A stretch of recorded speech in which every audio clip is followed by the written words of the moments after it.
সকাল হয় আর বাবান টিভিটা নিয়ে বসে। বাবান বই পড়তে হবে, বাবান আবার বই পড়তে হবে।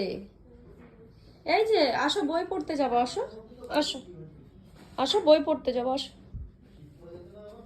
পেছনে সরে যাচ্ছে বই পড়ার কথা। আসো দুধ নিয়ে আসি, ওই পচা আমাদের বাড়িতে দুধ নিয়ে আসি, আসো আসো টাটা করে দুধ নিয়ে আসি, আসো আসো আসো।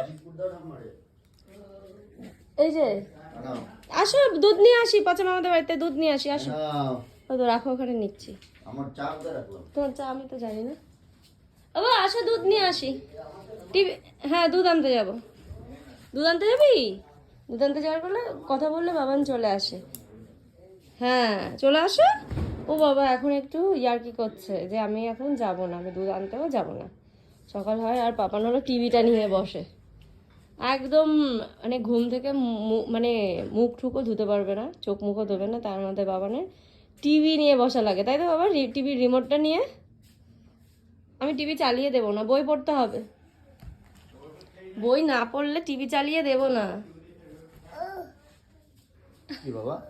তোমার এবার চালিয়ে দিতে বলছে টিভিটা, একটু টিভিটা চালিয়ে দাও। দেখো ওইটাতে হচ্ছে না, এইটাতে। আর বাবা যেই রাখবে টিভি ফোনে, এই কি পড়তে আসার কথা বললে কি করে? যে তারা প্রত্যাশার কথা বলেছে সে ওখানে কি শুয়ে রয়েছে। দুধ আনতে যাওয়ার কথা বললে পাপান চলে আসে।